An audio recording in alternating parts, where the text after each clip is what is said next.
more running! No more hiding! Let's finish this!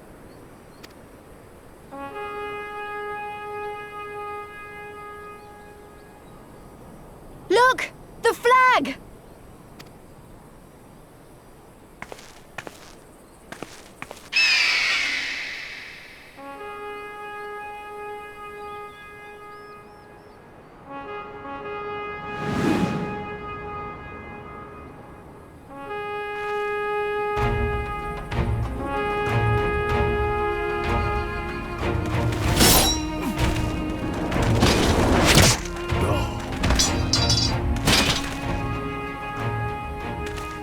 The bridge is ours! Al amigo! Al amigo! Yeah!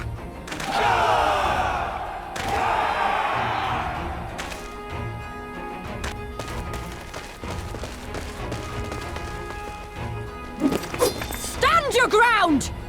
It's not over yet! Damn it!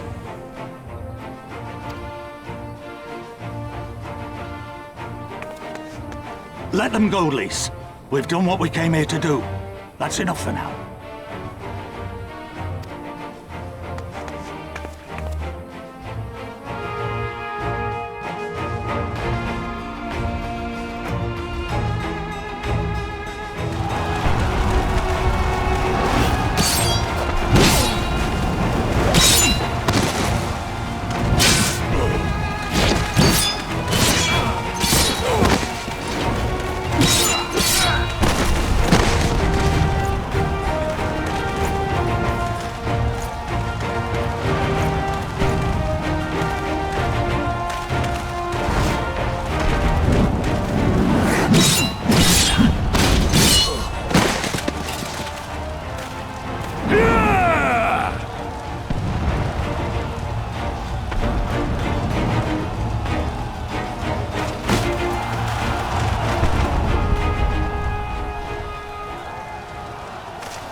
Villadina is fallen?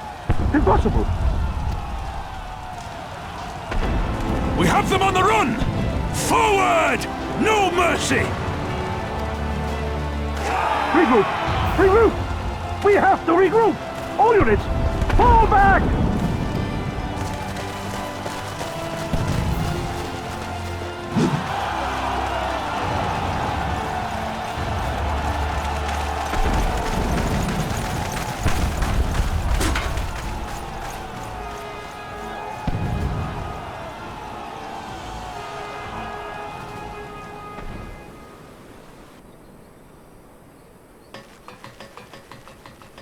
Commander, the 4th cohort has been routed. We'll be at the mercy of the enemy's reinforcements if we don't fall back now. Idiot! We have the stronger force by far. Don't be taken in by their tricks. Or would you rather tell Xenos you lost to this rabble? No, but if the snakes betray us in the confusion, we'll have no way out. I'm begging you, Commander. Give the order, or we'll all die here. As common traitors who drank of muddied waters. For all the good it did us. Skulls with me! The day is theirs, and so is this bastard bridge. Someone bring the snake.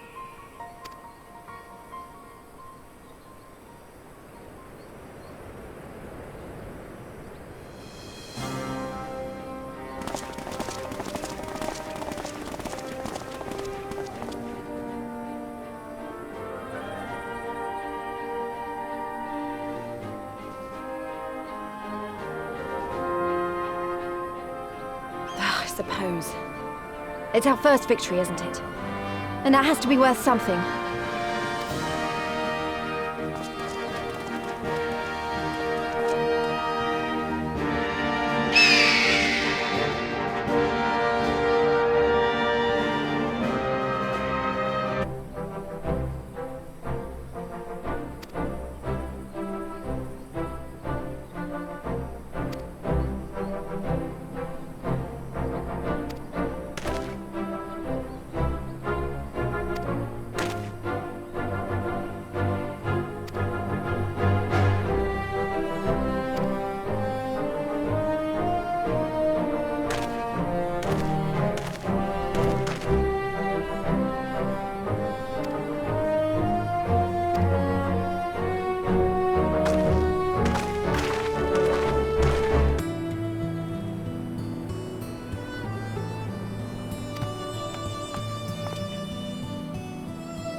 you've come.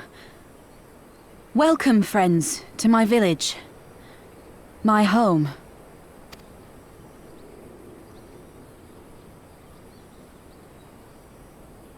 How fare your people? Good, all things considered. Better than the Ananta at any rate. They've sent an emissary. I'll take you to her.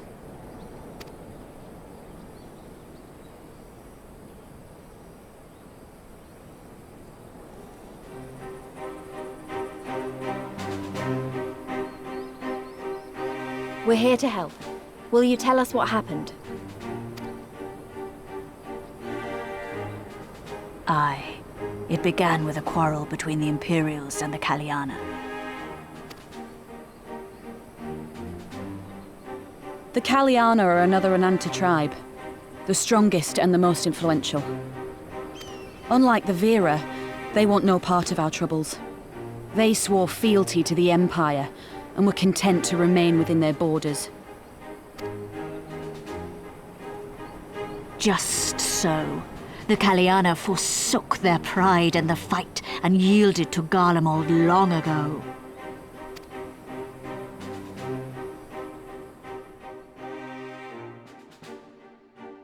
But then a new commander was sent to hold the Black Bridge. She demanded the Kaliana surrender a hostage, this butcher. Fordola. It doesn't make sense, though. The Vera are the ones working with the Resistance. Why would she threaten the Kaliana? Because she is ignorant like all Imperials. She knows not the difference between Kaliana and Vera, nor does she care to learn. I see. All Fordola knew for sure was that the resistance would come from the west. She reasoned, therefore, that if the Ananta on the east bank turned their coats, she would be trapped. I take it the Kaliana had no choice but to oblige her.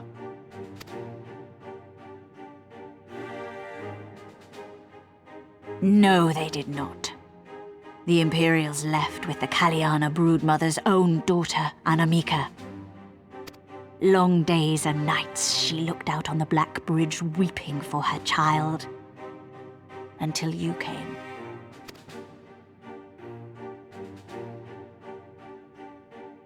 The broodmother knew at once which way the winds would blow. She and her warriors met with the fleeing Imperials in the road and demanded that her daughter be returned.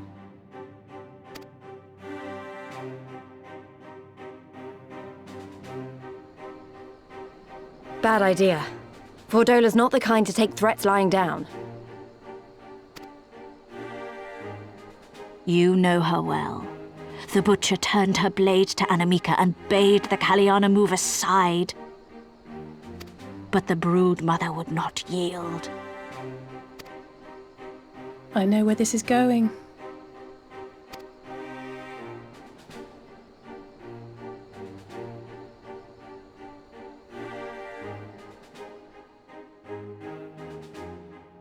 The Kaliana surrounded the Imperials, one of whom, whether out of fear or stupidity, cut the child down. There was naught that could be done.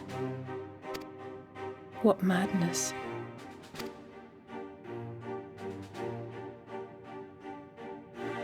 The true madness was yet to come. For in her despair, the Kaliana broodmother cried out for her daughter to be restored to life. She beseeched Sri Lakshmi's intercession. She summoned a primal then and there?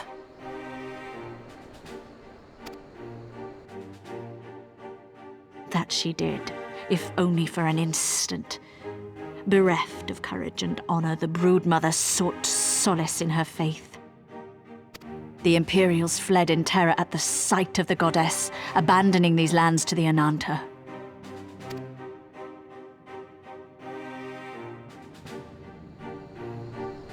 Now the Kaliana bid us make pilgrimage to pay proper respects. Yet though we Vera revere Sri Lakshmi as the holiest of the holy, we will not prostrate ourselves before her. And so you turn to us? Aye. All who have fought with the Resistance have heard tell of the warrior, the Icon Slayer.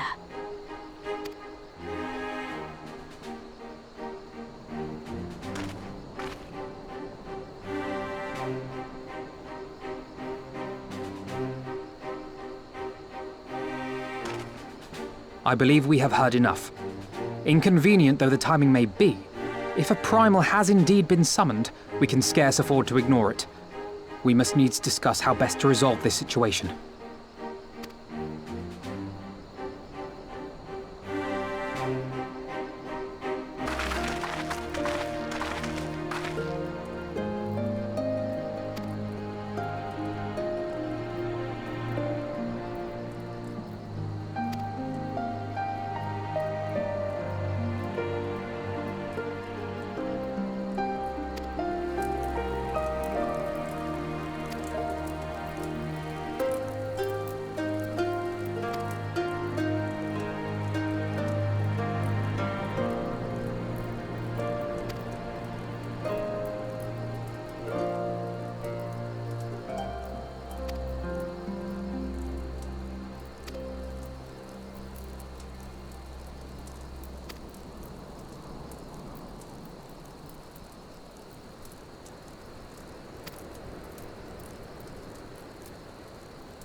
Why does my Anamika slumber still?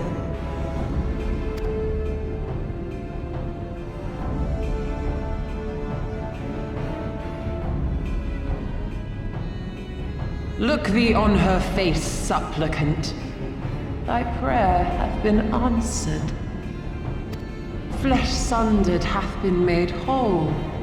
Blood spilt runneth through her veins. Breath stolen filleth her breast. But she hears not her mother's words, nor sees her mother's face. She's silent and empty. Only the vessel may be remade, not so the flame which flickered within. Her soul hath been scattered to the four winds.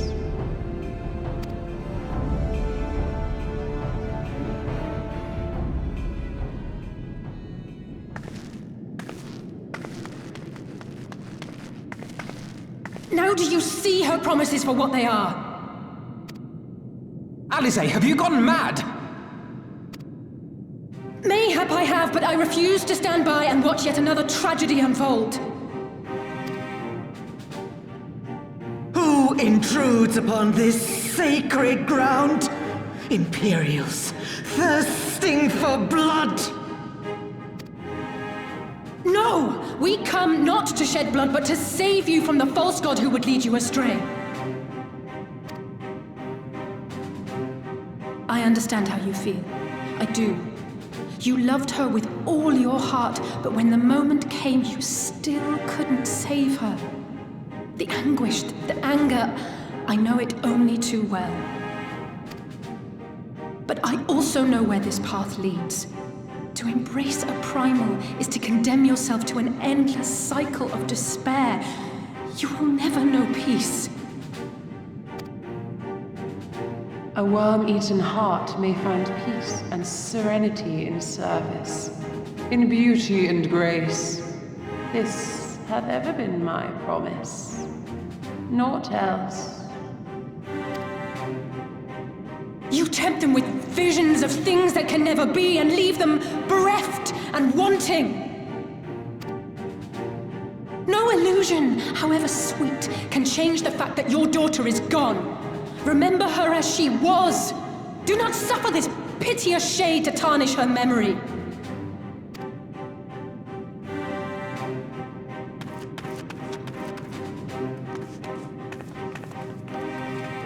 For every prayer that primal answers, it'll demand payment in kind. Do you have any idea how many more Ananta will die to feed its hunger for crystals? They would have thee suffer man's spite and live in fear. Far better to dwell in my beauteous dream than endure so ugly a reality. She's wrong! We hate the Empire as much as you, if you just listen!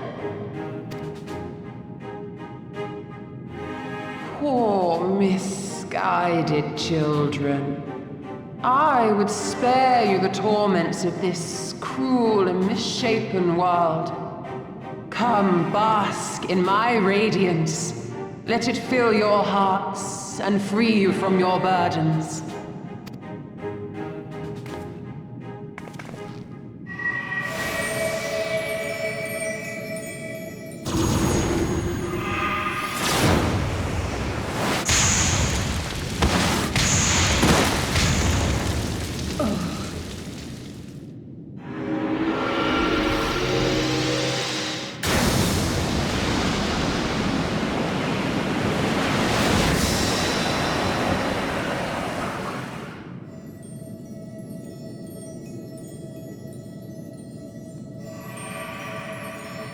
Abide in misery then, fools. The Ananta are more deserving of my blessing. Leave these lands and my dreamers be. I will not warn you a second time.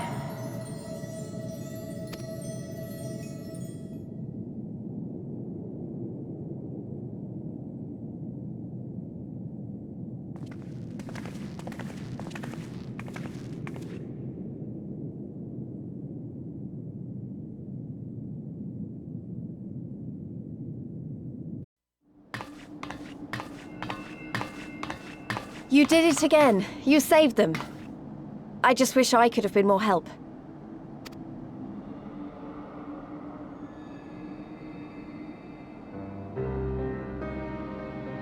So, it looks like the Ananta did have a mountain of crystals after all.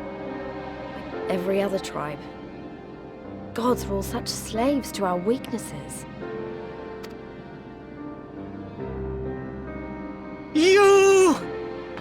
You slew our mistress! She was our hope, our salvation! Is there no end to your cruelty? Listen to me, please. I know that you're only trying to protect yourselves because you feel frightened and alone. But that's how we all feel, don't you see? If we could just turn to each other for help instead of the gods, I'm sure we could find a way to live in peace. Your crystals are important to you, aren't they? Reflections of your souls, right? Well, you shouldn't have to sacrifice something so precious to a primal. Who are you to question our choice? You who fight without fear? We wish only to live in peace. And if this be the price we must pay, then so be it! I know there's nothing I can say to convince you. But I hope that one day you look back and see we only ever wanted the same thing.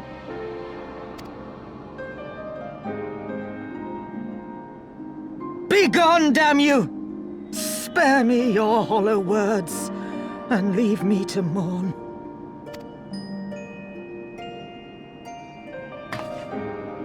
I'll go. But it doesn't mean I'm giving up.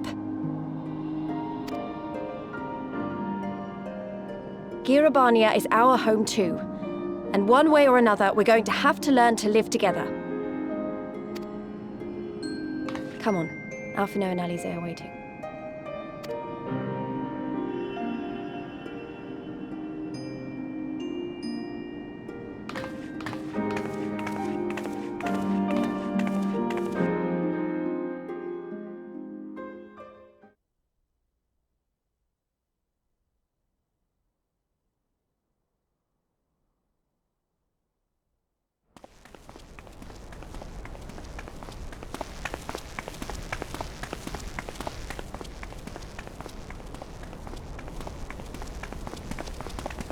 Ah, the savage returns, and with her tail firmly between her legs, beaten by beastmen, I hear.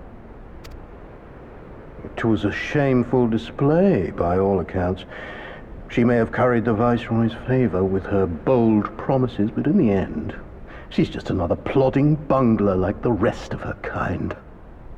Strange, you would think him a better judge of character. Then again, I hear she's not averse to a more physical mode of persuasion. I thought she rose through the ranks rather quickly, but no longer. If only she had been content with her lot, she might have lived to see the morrow.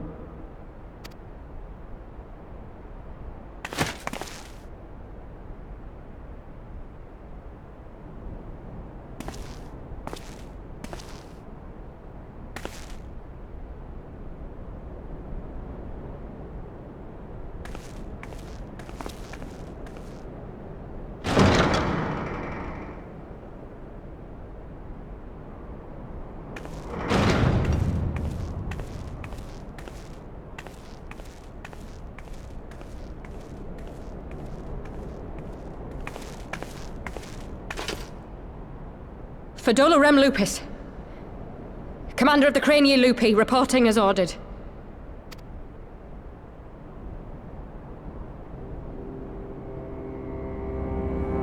Why do you tremble, sir? Could it be that the Empire's butcher is afraid? That she who walks with death is terrified of her own? I'm terrified of dying having achieved naught. Gladly would I give my life to win a great victory on the battlefield, had I but the strength. Alas, you do not. Indeed, you are weak. And born of this weakness is a blind fervor, a raging inferno which threatens to consume not only you, but everyone around you. Yes, my lord.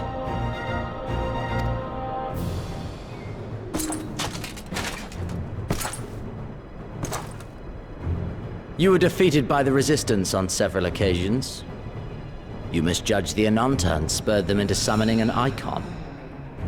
Have you anything to say? I do not, my lord. My failures are my own. I am prepared to accept your judgment.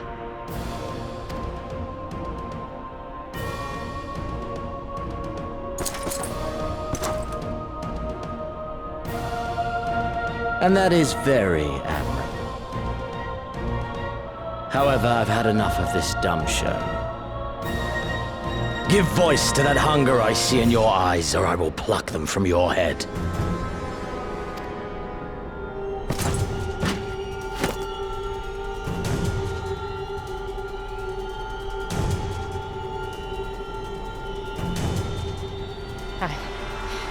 I want...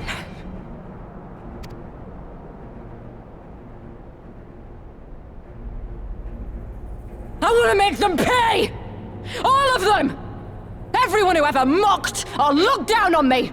I want the power to make them pay!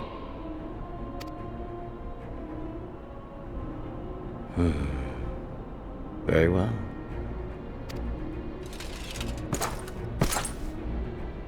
Then I shall give you a chance.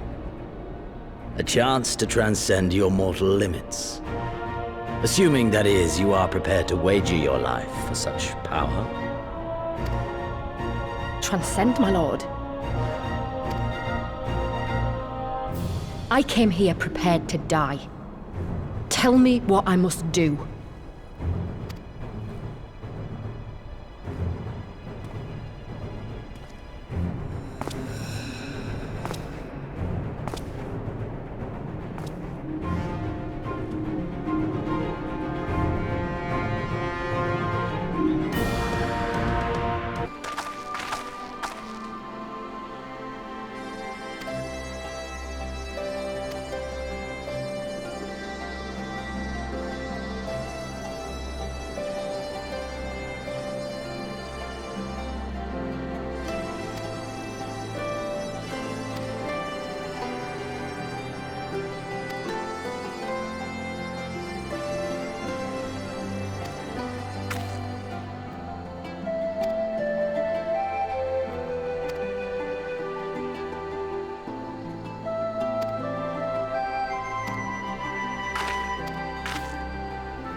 I remember how they laughed.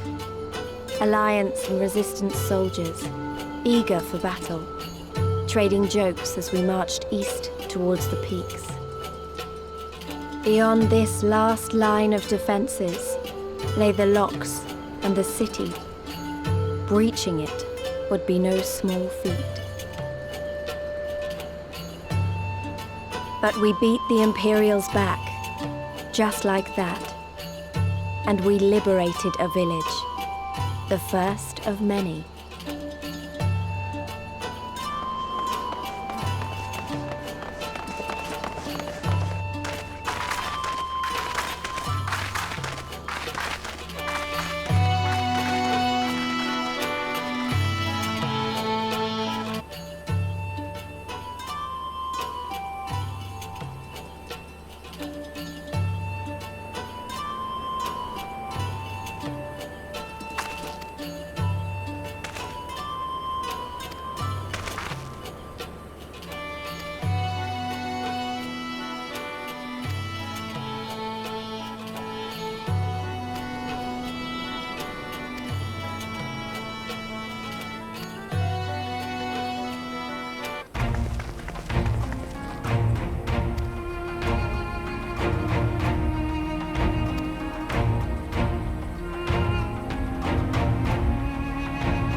Let us see.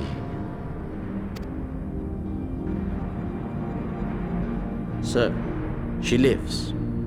Impressive. Or merely lucky, though that too may prove a useful trait. My lord, what have you done to me?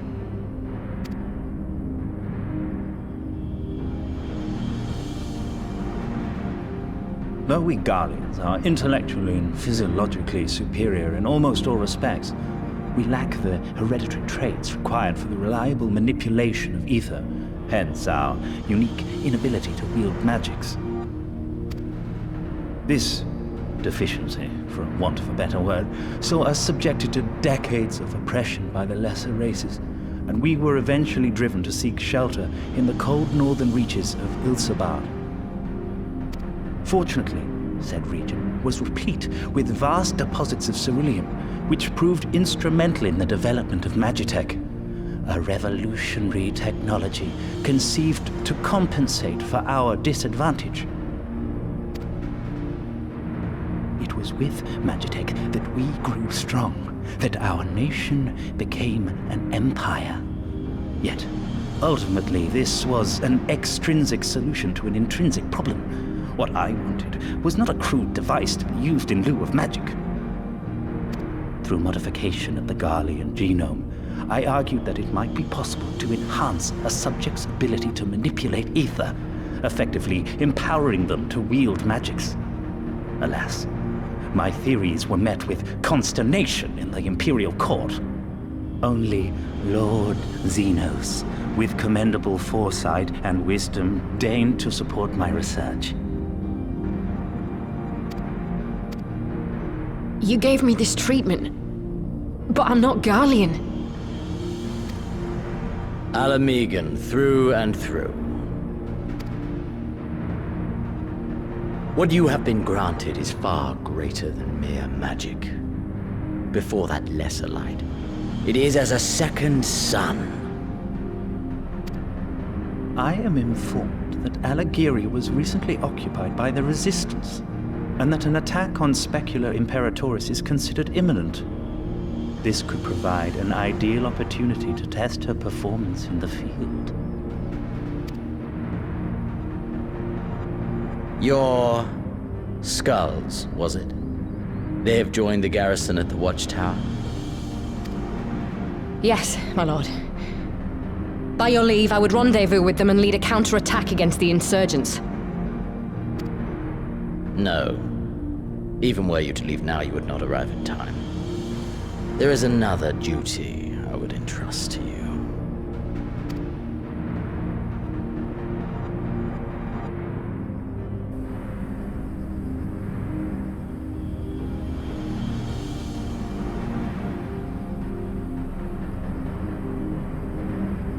Found you.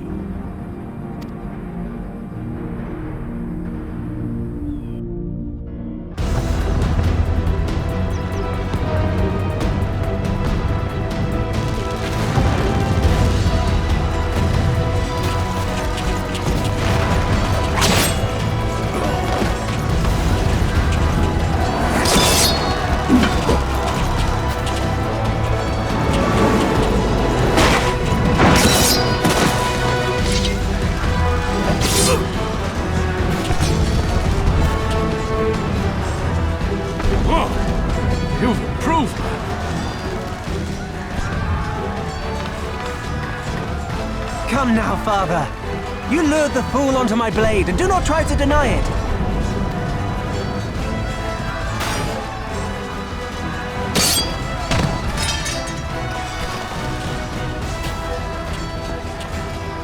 Our work here is all but done. What of Conrad and his men? They are for the main tower. The skulls have offered fierce resistance thus far, but Conrad seems to believe he can convince them to lay down their arms. Then we will tend to the stragglers down below. With me!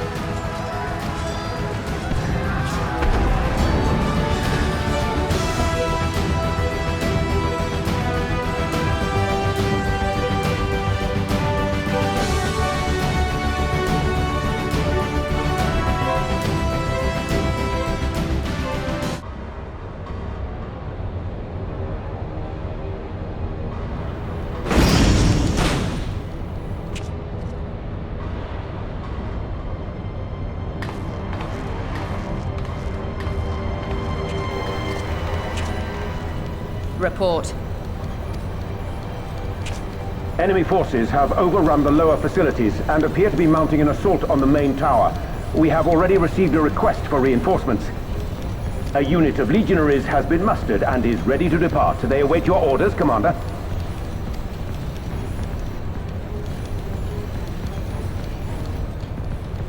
Stand down. Commander? Tell them to stand down. Commander, if I may, our people, your people are still in there. They will be slaughtered. You think I don't know that? I want nothing more than to help them, to lead the bloody charge, but I have my orders. Lord Xenos said no reinforcements.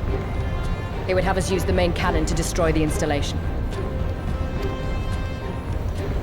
What? Kill our own soldiers? You must be mistaken.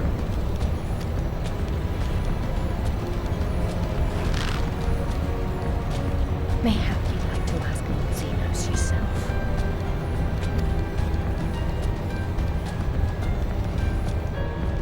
I thought not. Initiate the firing sequence.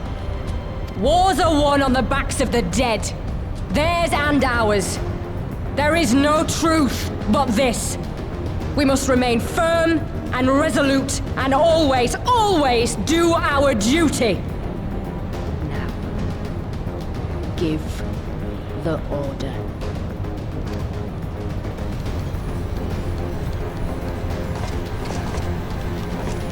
Initiate firing sequence. Aye, aye. Initiating firing sequence. Release safety locks. Deploy main cannon.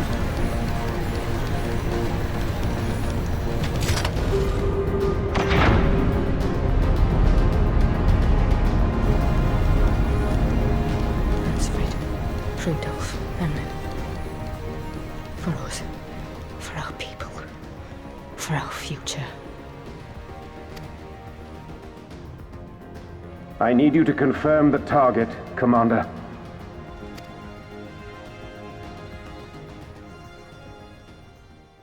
Specula Imperatoris, main tower. Fire when ready.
The seven hells!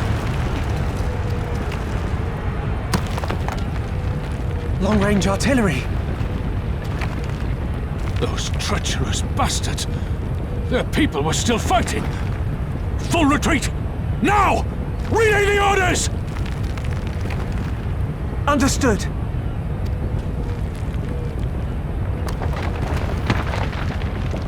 All forces retreat!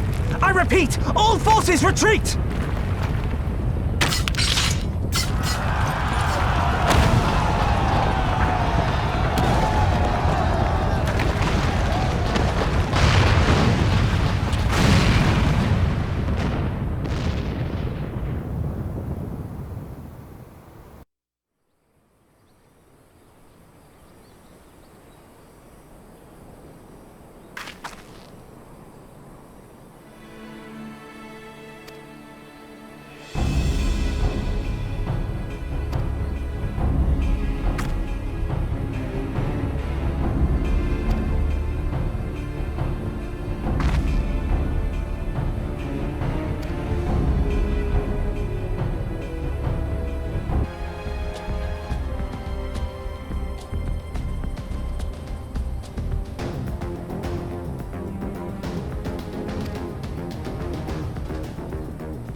Conrad!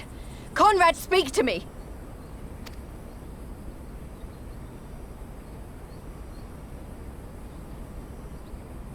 It was all so sudden. Conrad had just convinced the last few skulls to surrender when we heard the bang and everything started to shake. We carried the survivors to safety, but Conrad's... We have done what we can for him. All that remains is to pray.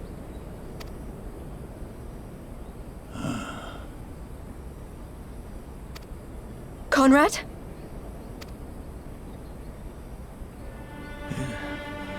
Is that you, Lise?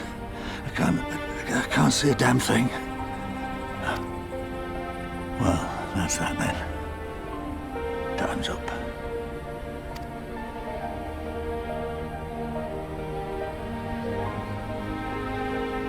What are you talking about? You'll be on your feet before you know it. It's all right, Lise. I've lived long enough. But listen, I want you to lead the resistance in my stead. Don't say another word. You'll recover. We'll recover. We'll bring freedom to Alamigo together. We're not going to stop here. No, you won't. Everything we've built, everyone we've brought together, I know you'll show them the way. You've got it in you, Lise. Not because you're Curtis's daughter or Ida's sister, but because you're you. Because you're you. Conrad.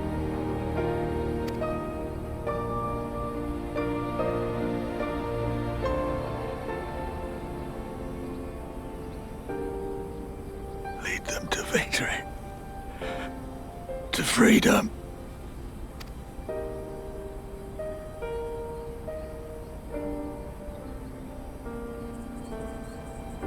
I will, Conrad. I will. I promise.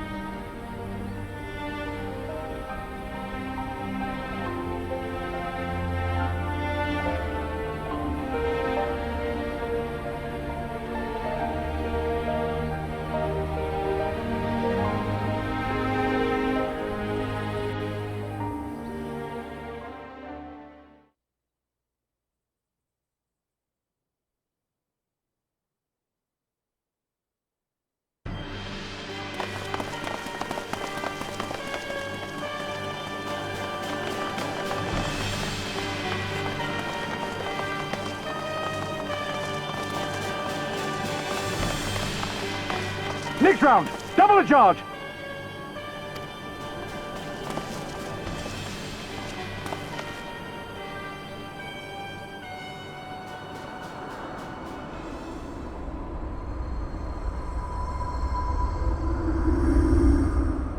Come, Nidhogg. We are needed.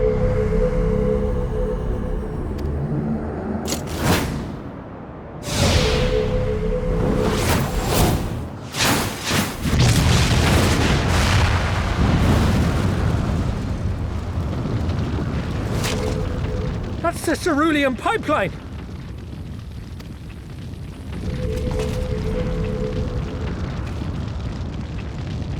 Impossible! How can one man... Shoot the bastard! Shoot him!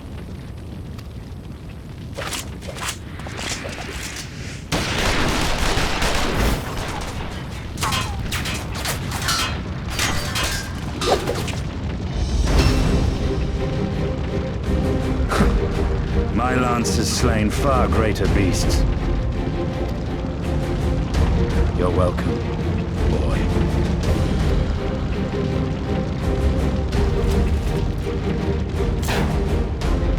Notify all units! I want that intruder found! And get the engineers to fix my bloody cannon!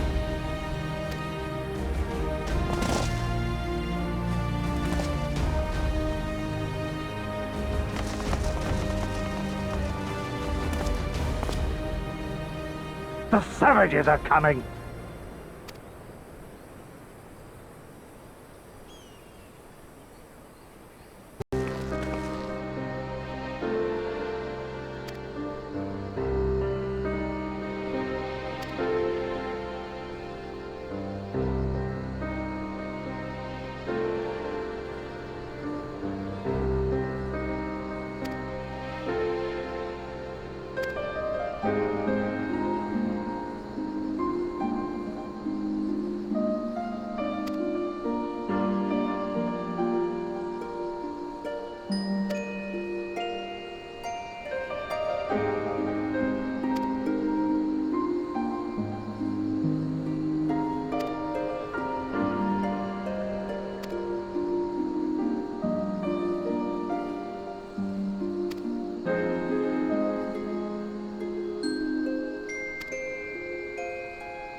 Are you all right?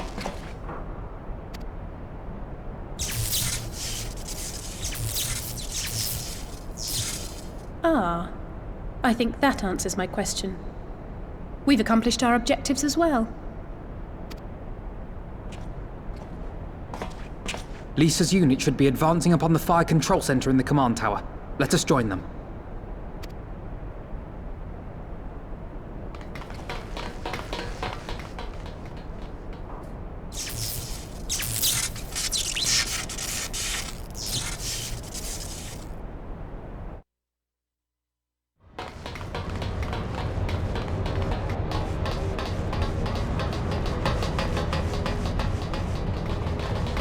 Lise! Thank the 12 you're all right.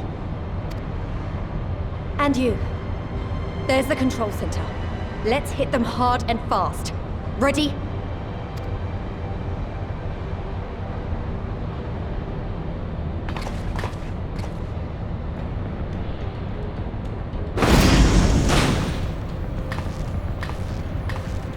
They're here!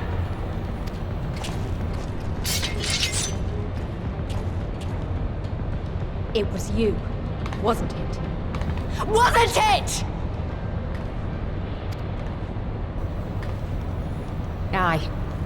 I gave the order to fire.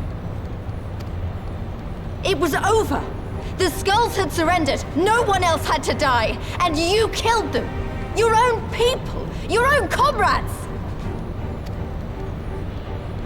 You're right! I killed them. Ansfrid, Rudolph, Emlyn, all the rest, trained and fought with every last one of them. Good soldiers to a man. I gave the order that led to their deaths. And I knew exactly what I was doing. But why? Why would you do that? They died so that all Alamegans could live free. That was all we ever wanted. We made a promise that we would do whatever it took, so that one day the Imperials would learn to accept us. But everything comes at a price. And if you haven't got the means to pay, then you pay with blood. Service guarantees citizenship, but citizenship guarantees naught. It's not enough to do your part, oh no. You have to run faster, fight harder, kill more and more and more, and only then will you be equal. That's just how it is out here in the provinces. You buy your freedom with blood. There is no other way. Shut up! Shut your mouth! You don't get to talk about freedom! You killed your own! They trusted you, and you killed them! Murderer! Butcher! Traitor!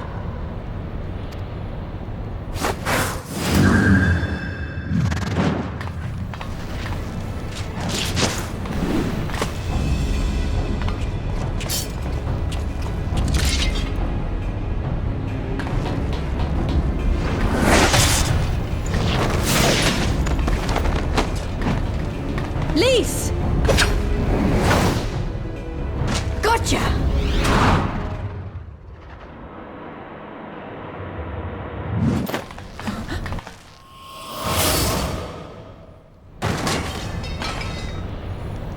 I know what you can do.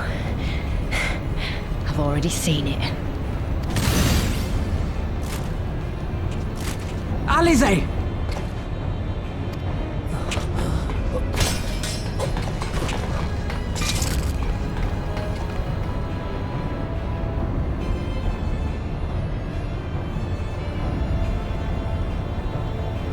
Even so, the odds are against me.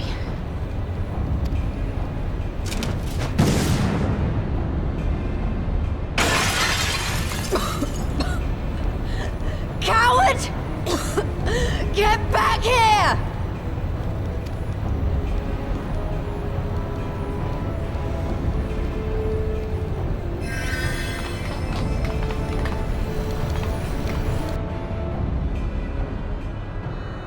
Hero! Lord Xenos invites you to join him for the royal hunt, to be hosted at the palace. You may bring your horde, if you like. All are welcome.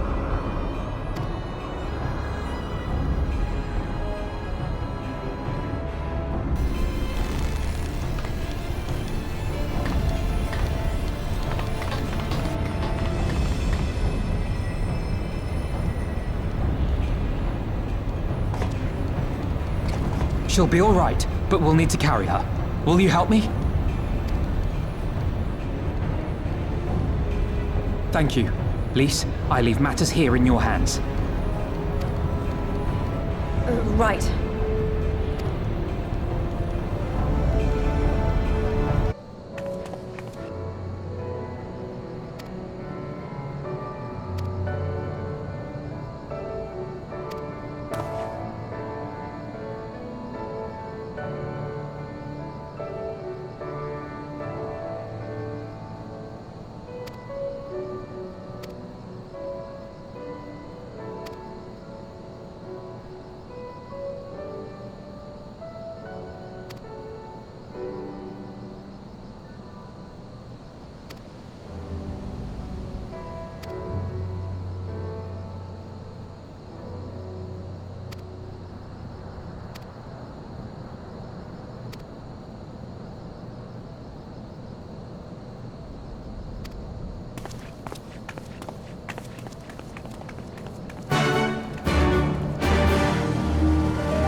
I wanted to show you this house.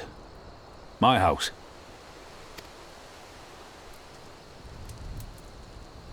You mean this is where you grew up? Aye. Not much to look at, is it?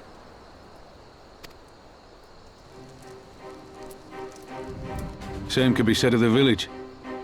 It was damn near impossible to live off the land, barren as it was, which is why so many of us traded our plowshares for swords. Swords and uniforms, mind. We became military men. Tensions were rising between Alamigo and the Empire, and there was always a need for more soldiers to watch the border. It was only a matter of time before the first skirmishes broke out.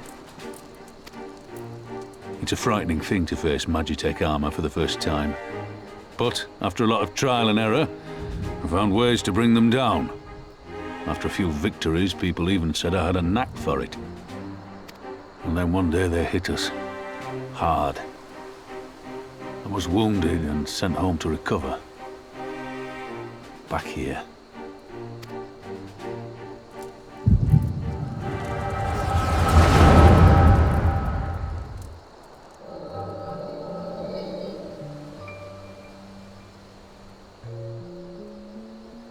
Will you remain silent for fear of the Mad King's vengeance? Of his eyes and ears in the shadows and his knives in the dark? You who call this living dishonor our nation. It is but a slow death.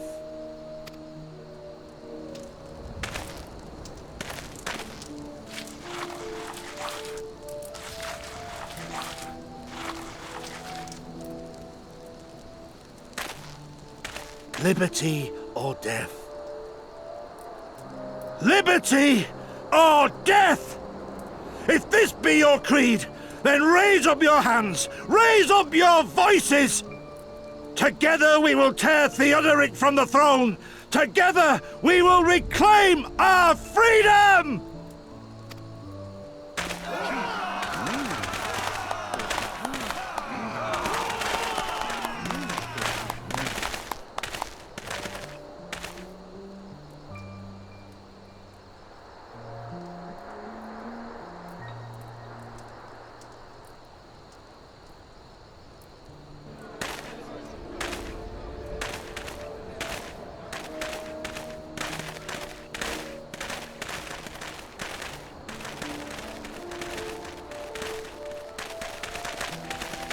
Send you home to men, did they? Aye, sir. Garlean's got the better of us. The chirurgeons say I'm healing well, so it won't be long now. Liberty or death, is it? Tell me, soldier, what do you think those words mean?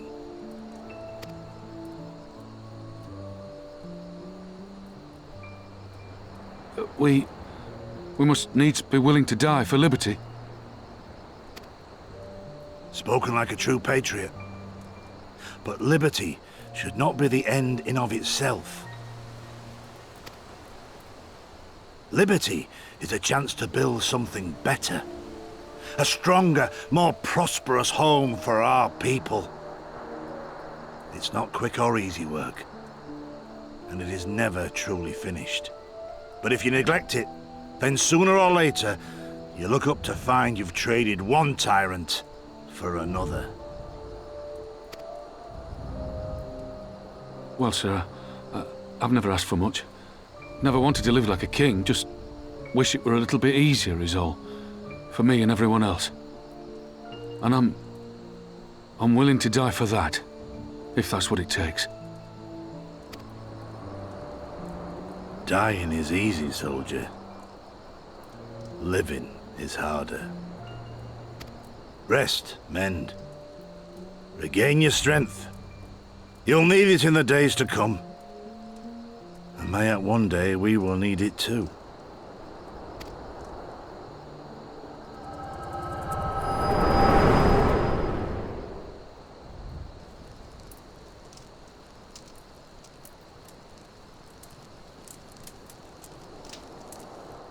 Conrad chose you as his successor, Lys, and I will not gainsay his decision.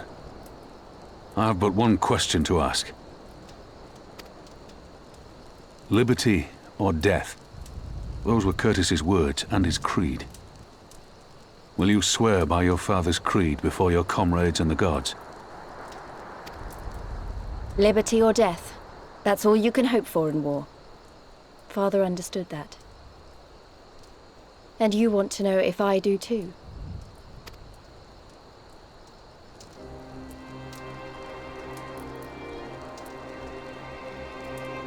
I swear to you, here and now, I will fight until the end. Be it liberty or be it death.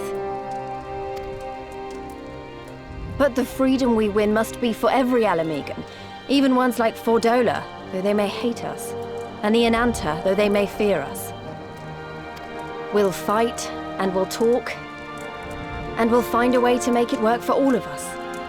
Compared to all that, retaking our home will seem like the easy part. A good oath. And there is naught else to say. You are indeed your father's daughter.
Sorry to have kept you waiting.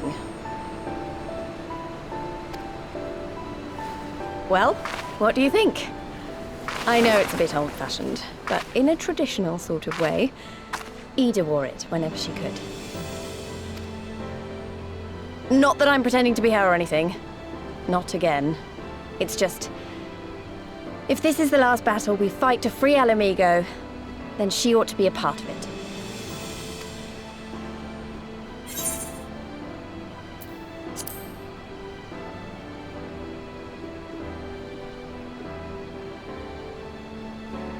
It's nice of you to say so.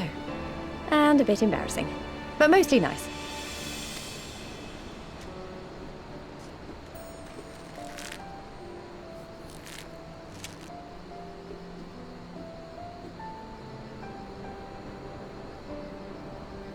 Anyway, the real reason I asked you here was to sneak in a warm-up before the final battle. There's this place I know where monks used to spar as part of their training. Care to join me?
I remember my father's words, how they rang in my ears as we left Castrum Urbania behind and looked out over the locks before us. Comrades brave and true, they had come from all across Eorzea to stand with us, to stand against oppression and tyranny. 20 years the Empire had ruled us, but no longer. Liberty or death. Liberty or death.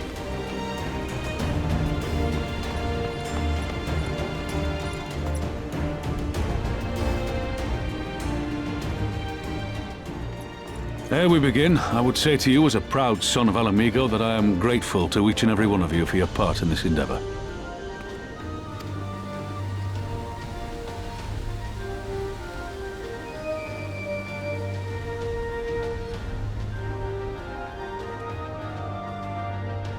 Now, to the heart of the matter. The enemy appears content to remain within the city walls and await the inevitable siege. Open conflict has been sporadic thus far. Whether Xenos is biding his time until reinforcements arrive, or attempting to bait us into a trap, none can say. We know better than to trust his word. Regardless, we can ill afford to present Garlemald with a chance to ready her legions. It would be in our best interest to press for a swift resolution. A long siege wouldn't be good for the people in the city either. If food becomes scarce, you know who'll starve first. Just so. Therefore, I propose we commit our forces to an all-out assault. What say you?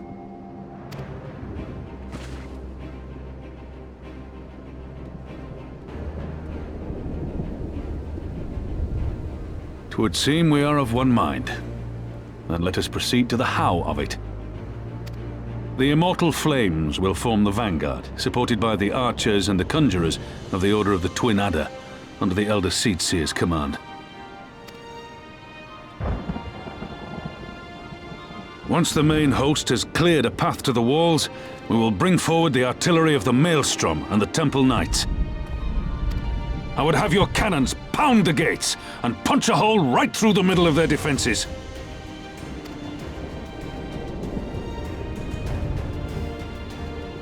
What about the resistance?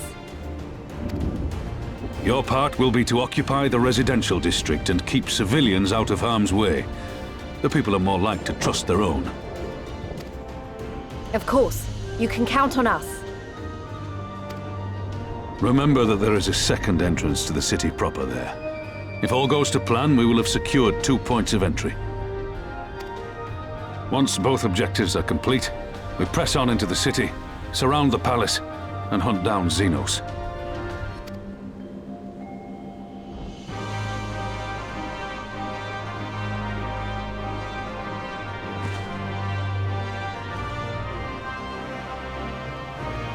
As for the Scions, you will be held in reserve as an irregular unit until we have more intelligence on your captured comrade. Kryle's rescue will be your primary concern, but I dare say we'll find a use for you once her freedom has been secured.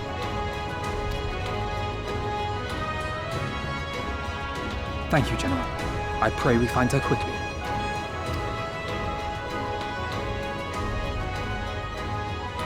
Ralga's beacon nears its end. Soon, my friends, Alamico will be ours once more!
No.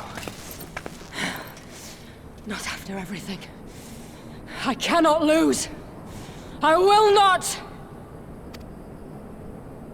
Oh, but you will! Without your tricks, you're nothing! Conrad, Mefrid, your own comrades! I should kill you here and now for what you did! But there's no place for that kind of justice here. Not in my Alamigo. Oh, how very bloody noble of you. Why, you'll pardon me my sins, will you? After you and your freedom fighters come and tear down everything we've worked so hard to build? We were fighting for our people's freedom.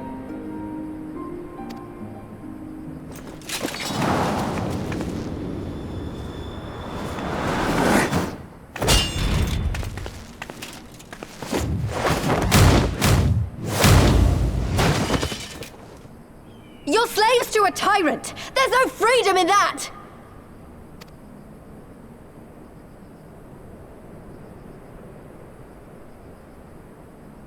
Now, my friend!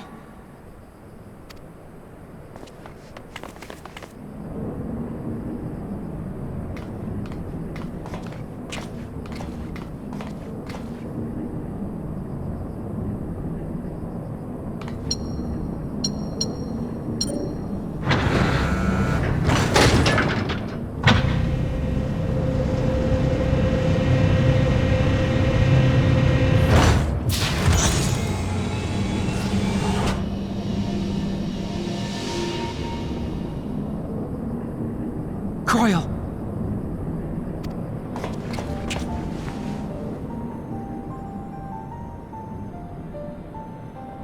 Alphino? I knew you'd come.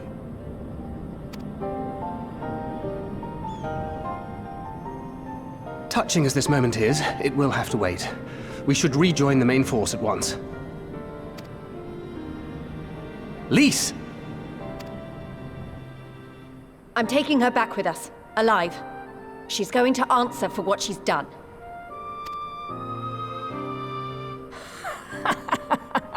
Listen to you, talking like you've already won.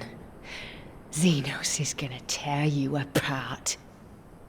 He commands a power, echoing that of the Icons. What are you talking about? The hunt, you stupid cow. I'm talking about the hunt. He said you'd come, and here you are, his willing prey. You and your friends are dead, just like mine. And all our misery, all our sacrifice, it was all for naught!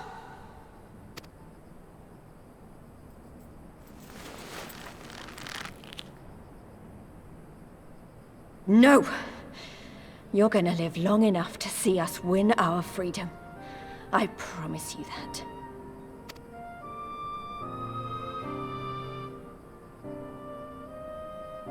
May I live 1,000 years. Interrogations can wait. Let us be off.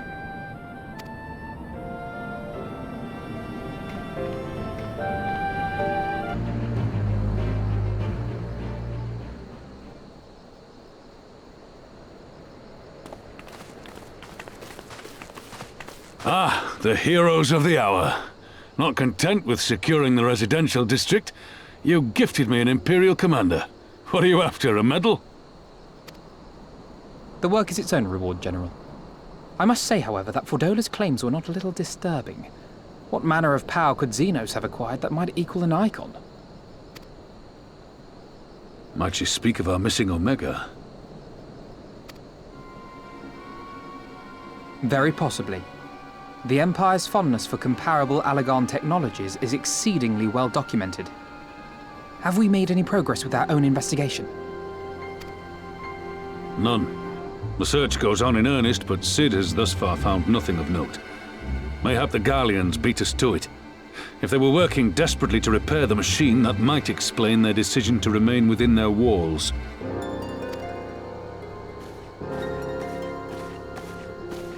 Ah, Lys. I trust you surrendered Fordola into custody without incident. We were just discussing the pilot's claims. About Xenos and his newfound powers. She hasn't said a word on the subject since we rescued Kryl, even when the interrogator asked nicely.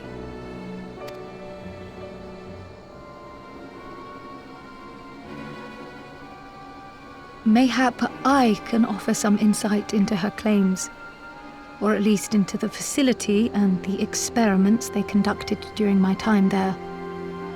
Though my memories of the period are somewhat muddled, there are a few things I remember with painful clarity. Thancred told us only that Fordola had undergone some manner of treatment. Yes. It is a place wholly dedicated to the creation of enhanced beings, whom they refer to as the Resonant. As I understand it, the process aims to imbue a test subject with the qualities of an individual with demonstrated magical aptitude. This entails the mechanical extraction and transfusion of some manner of primordial essence. So that's how Fordola improved so fast. I knew there had to be something. She wasn't half as strong or quick to predict my attacks when we first met. If it weren't for Oriange's siphon thingy, I really don't think we'd have beaten her.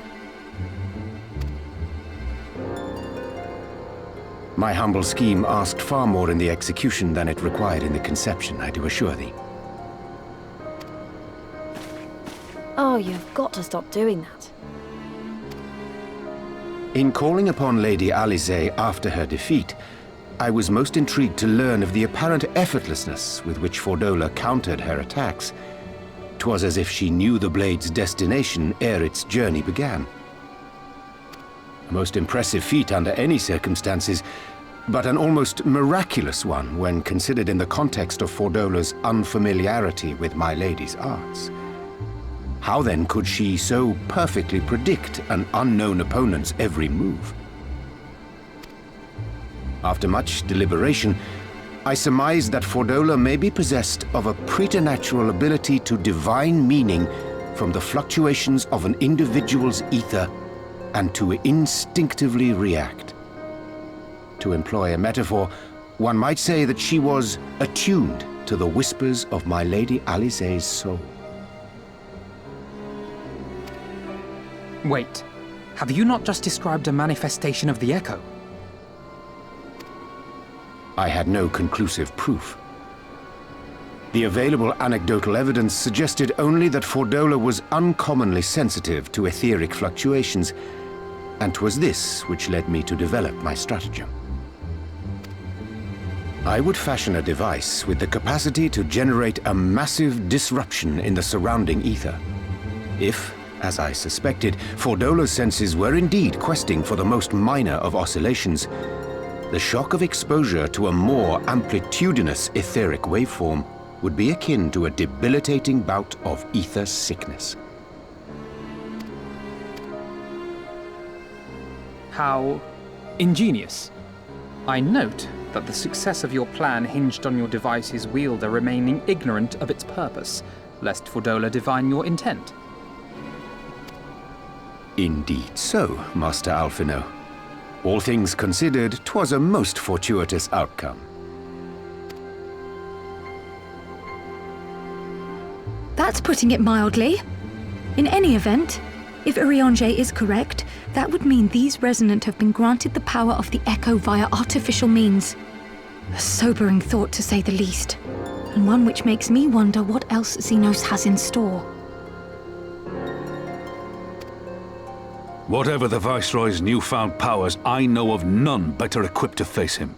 And face him you must, for there is now but one path forward, and it leads straight to Alamigo. And it's not as if we came unprepared. We've got all our friends and allies fighting for the same thing. Honestly, right now, I feel like we could take on anyone and win. And I mean anyone.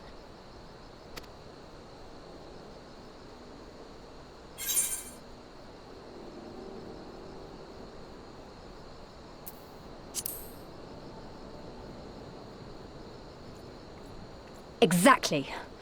Oh, I wouldn't want to be in Xenos' boots. Not with the likes of us coming to get him. Right. I'd best get back to the residential district. Thancred and the Resistance forces are waiting.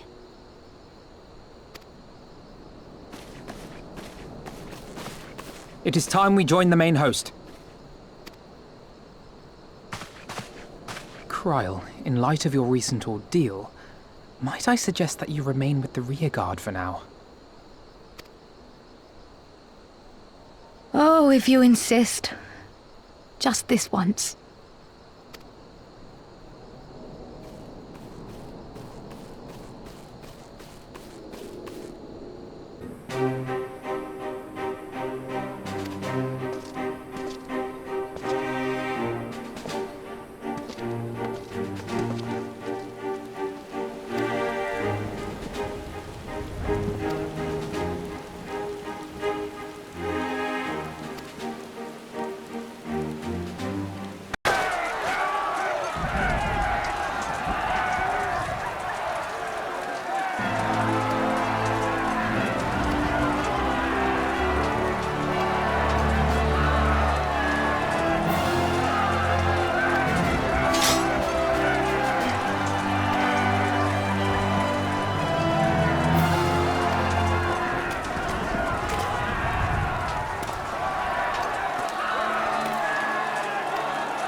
You are returned. Were your negotiations with the Wolfmen successful? The one they called the White was receptive to our words once we told him of Doma's liberation. They withdrew behind the walls to inform their brethren. If the gods are good, no blood shall be shed between our peoples this day. Hear, hear! Now, I think it's time we did something about those gates. Thaumaturges, forward!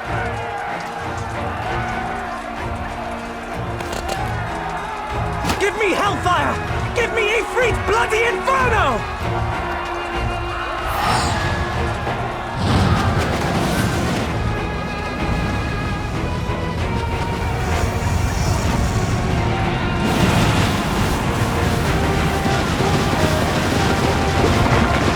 Now give me a Curthan winter! Enough ice and snow to bury Elohima!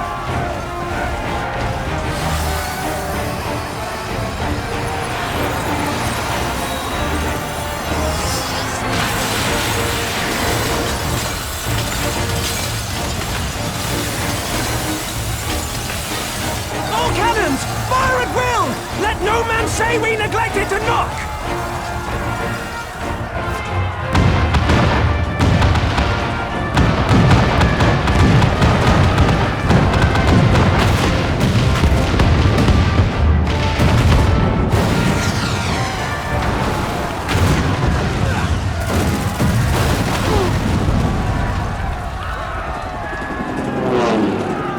Damn that armor! We nearly had it!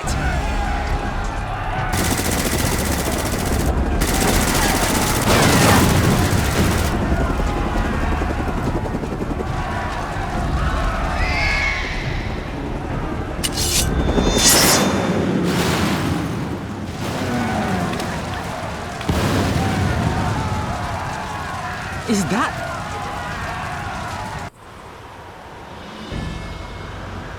Bear witness, my Eorzean brothers and sisters! Doma is come to pay her debts! Lord Hian! We will deal with the flying machines! Forward, my friends! For freedom and justice!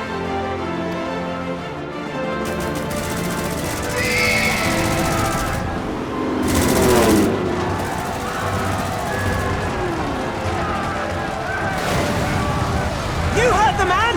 All cannons resume firing!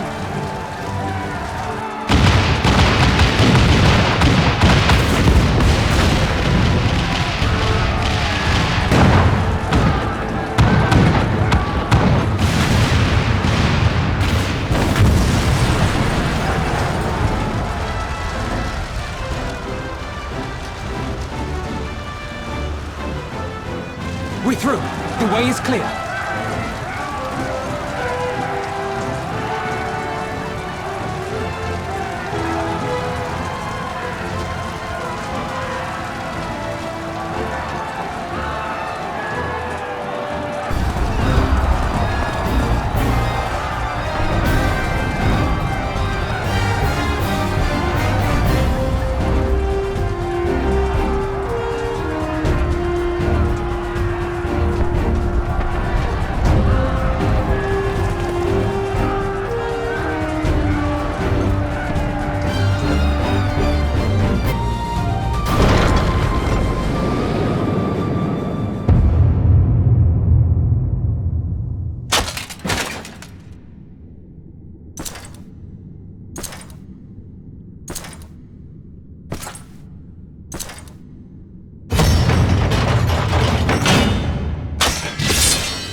Yes! Yes! Such ferocity. Such tenacity.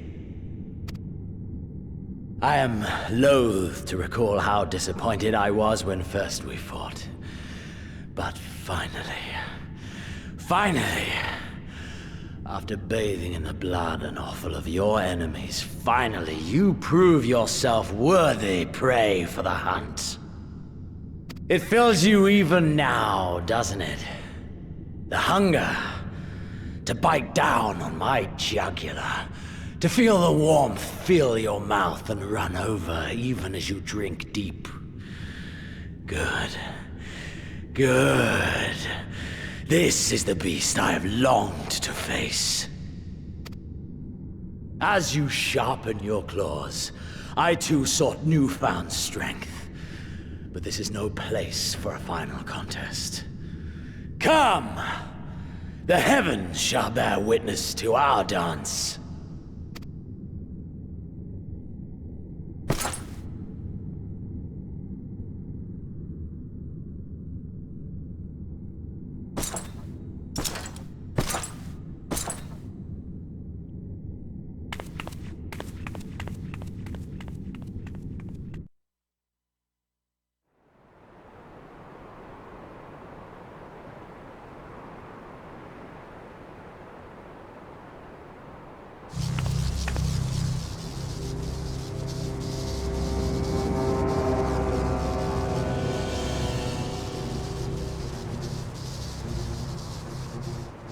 Welcome to the Royal Menagerie.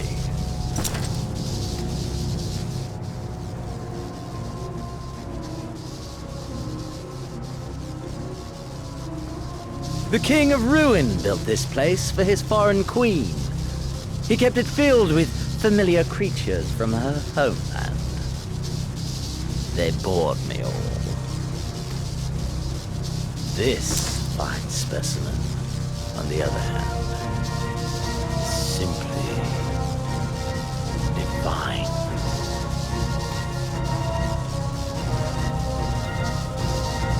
Your fates are entwined, are they not, Icon Slayer? This dragon, this embodiment of unbridled despair, born of a desperate man's burning hatred for the Empire. How raw the raging tempest that churns within its breast. No myth made manifest this, but a being of pure violence.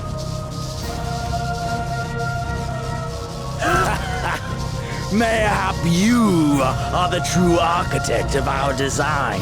You who fought the very soul of vengeance to the edge and watched him fall.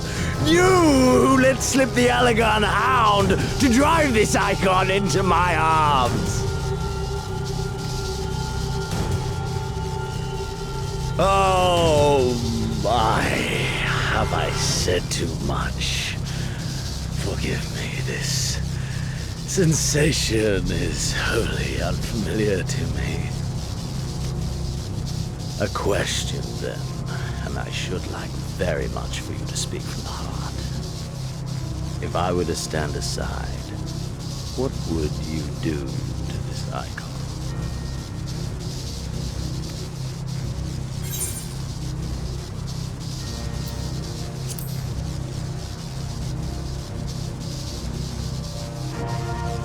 Ah, as simple as that. But of course, you are the Icon Slayer. Such certainty is to be expected. A pity. There is another alternative. Or there would be. Had you only mastered your ability. I speak of the Echo, of course. Does it merely render you immune to iconic influence, or is it rather that your influence is far greater than theirs? Granted, these implications are of no moment to a savage who thinks only of killing the beast before him. But when I read Van Belsar's reports, I immediately saw the boundless potential of the Echo. I saw how it could be instrumental in binding an icon to one's will. Hence my research and a resonant, and know so much more. All icons must be exterminated, without exception. Such was the imperial mandate issued by my great-grandfather, after he saw firsthand the destruction wrought by one such being. They are a blight upon this star, he felt. And so he began his great and just crusade. Ha! 'Twas not justice which spurred his campaign, but fear! Fear of the Icons! Fear of their power! Cowardice made them march forth to battle. Pathetic. Man should fight for the joy of it. To live, to eat, to breed. Lesser beasts snap and howl at one another for this. Only man has the wisdom and the clarity to embrace violence for its own sake. For we who are born into this merciless, meaningless world have but one candle of life to burn. I know you understand this. You and I are one and the same. Together, we could while away the quiet hours, friends and confidants. If you accept it.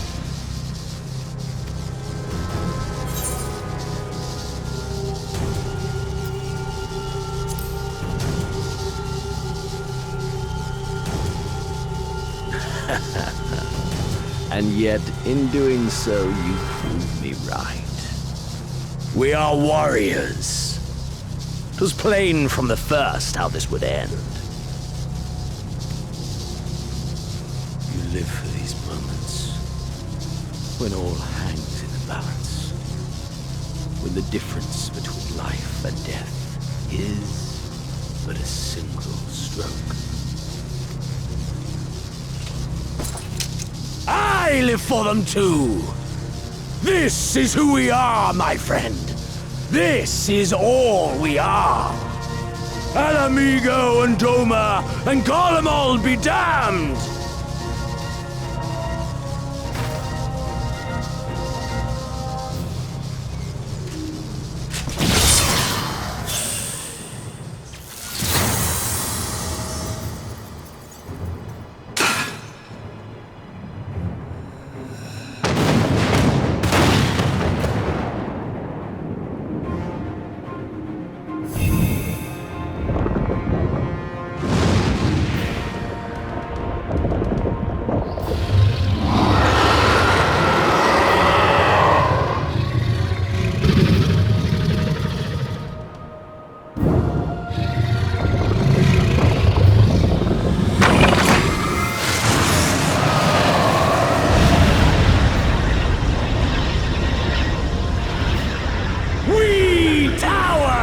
The gods! You by your gift, I by my might.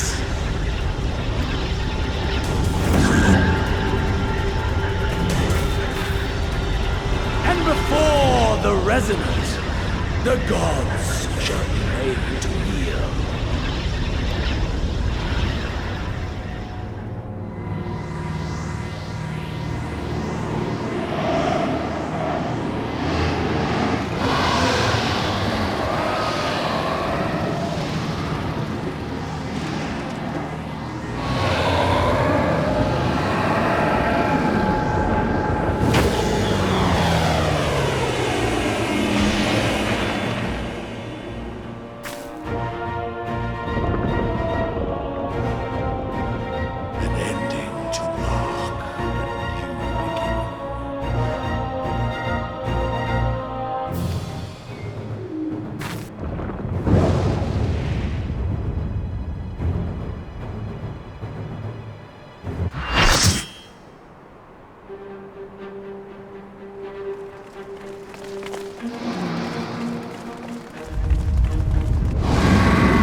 Are you all right?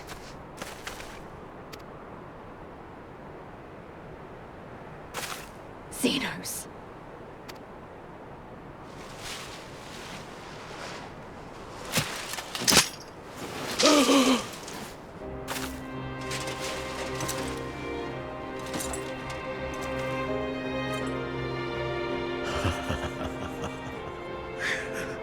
The hunter has indeed become the hunted.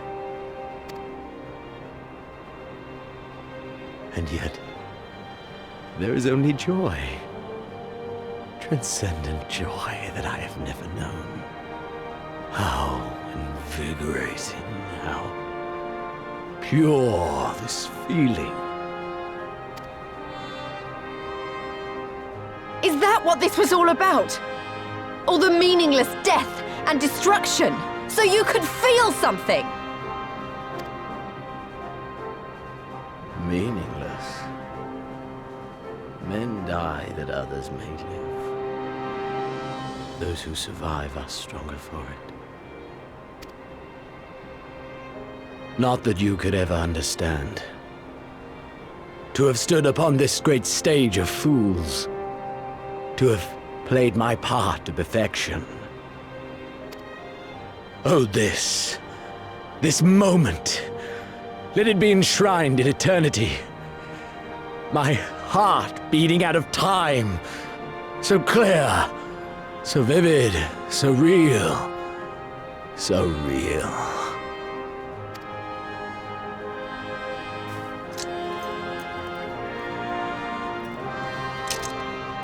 Coward! Stop!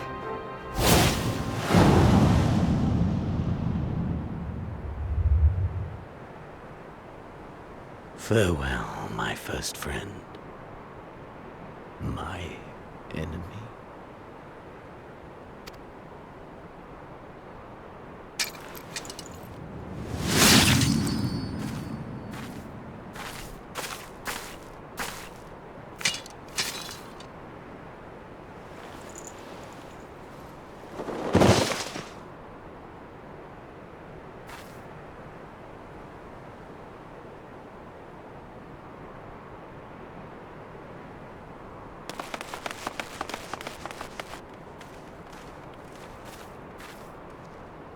Where is he? He's dead. By his own hand. Then justice has been done.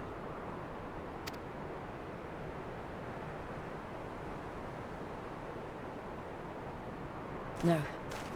There's no justice in that rabid animal's end. Liberty or death. That so many should be forced to take up this creed to defeat such madness.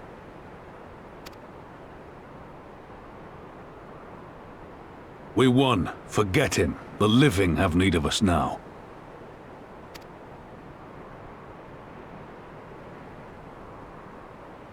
Stand tall, Lys. Now is the time to raise a cheer for all who fought for freedom. A cheer loud enough to carry to the highest heavens.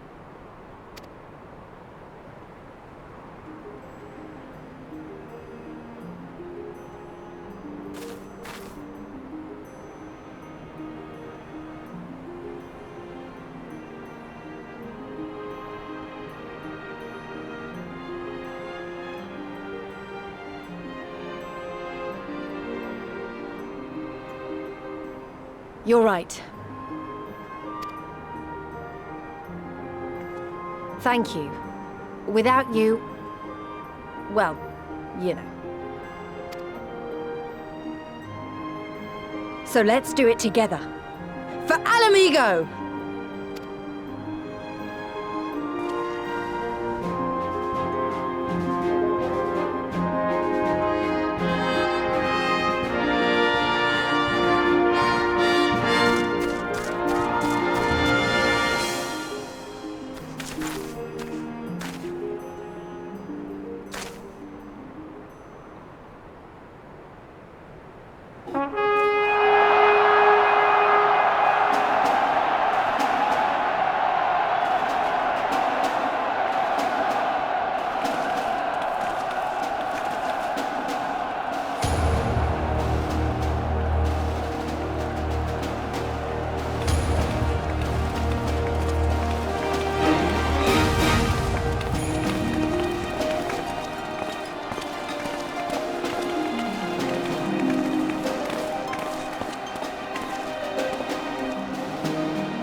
crimson it began, and in crimson it ended.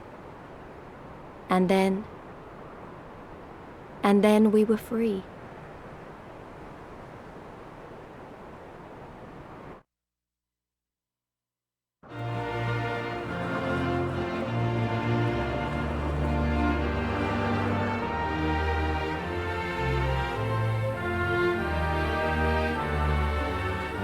But what is freedom, really?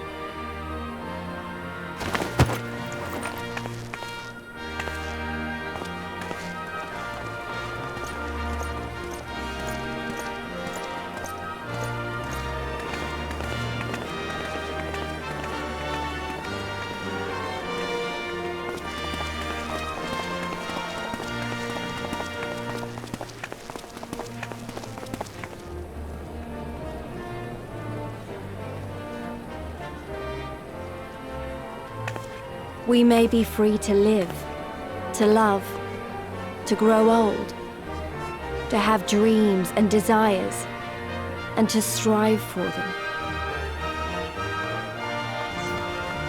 But in the end, we're defined by the legacy our forefathers bequeathed to us.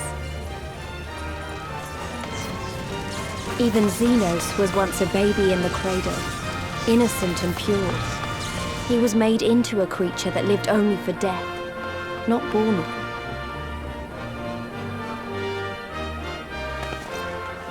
"20 years of Imperial rule have left Alamigo torn and bleeding.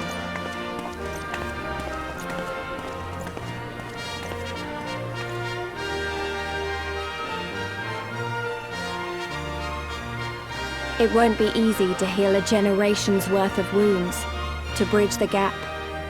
But I won't give up, Papalimo. I won't.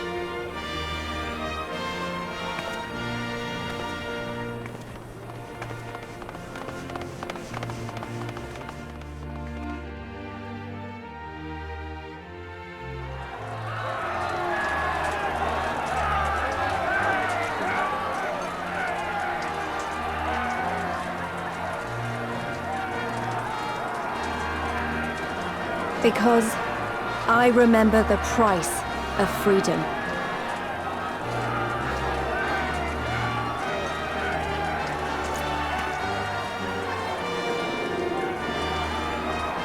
I remember the smoke, and the ashes, and the blood. I remember the screams, and the silence. And I'll do whatever it takes to honor their sacrifice, to build a home for us all. I promise you.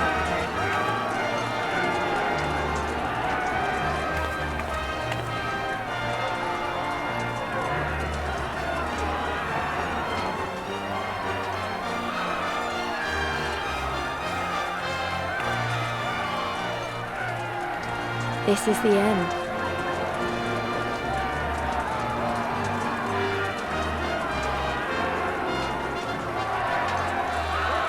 The end of the Imperial province of Alamigo, and the rebirth of Alamigo, the free nation. Long may she endure.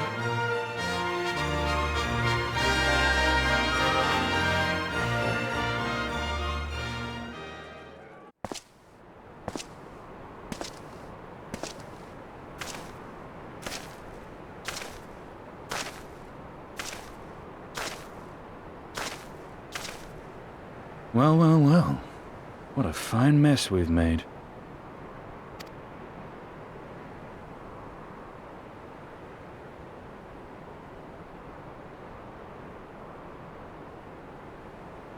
All but spent feeding that primal, eh? Well, you won't be making any mischief with that amount of ether.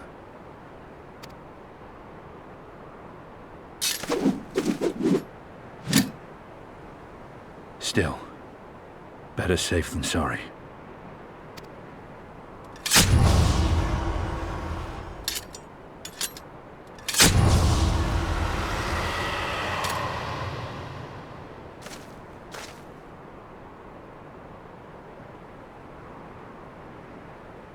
There. There ends your hateful legacy.